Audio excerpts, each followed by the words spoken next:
সম্মানিত বন্ধুগণ, আমার ভাইয়েরা, আমার বাবা মাকে বোঝা মনে করেন না। এই পৃথিবীতে যারা বাবার খেদমত করে, মার খেদমত করে, আল্লাহ পাক তাদেরকে অভাব দেন না, বরং আল্লাহ রব্বুল আলামিন তাদেরকে সমাজে সম্মানিত করে। কথা বলুন ঠিক কিনা? আমি আপনাকে হাদিস থেকে শোনাই।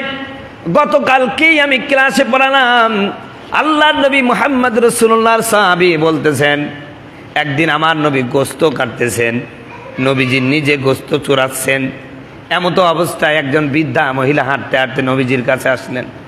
আসার পরে একদম নবীর কাছাকাছি গিয়ে শরীরের সাথে মিশায়া বসে পড়ল। আমার নবী তখন দাঁড়ায় গেলেন, শরীর থেকে চাদরটা খুলে সুন্দর করে বসতে দিলেন। এক পর্যায়ে নবীজির কানটা বৃদ্ধা মহিলার মুখের সাথে লাগায় দিলেন। বৃদ্ধা মহিলা ছোট ছোট করে কি যেন বলল। এরপরে এই মহিলার কথাবার্তা যখন শেষ হয়ে এলো, নবীজি আবার উঠে দাঁড়ালেন। মহিলাটা হাঁটতে হাঁটতে রওনা দিল। আমরা চিনতে পারলাম না মহিলাটাকে।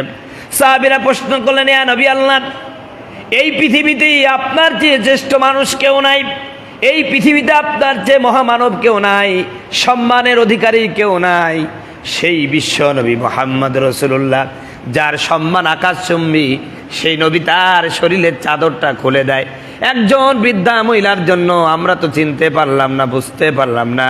নবীজি বললেন, তোমরা চিনো না, এই বৃদ্ধা মহিলা আমার দুধ মা। জোরে বলেন সুবহানাল্লাহ।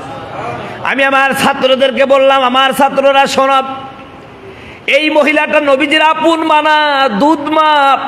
দুধ মার জন্য যদি নবীজি এমনটি করতে পারে, তাহলে যেই মা আমাদেরকে জন্ম দিয়েছেন, সেই মার জন্য আমার তো মনে হয় পিঠের চামড়াগুলো যদি আমরা খুলে দিতাম, তাও ঋণ শোধ হতো না। কথা বলুন ঠিক না?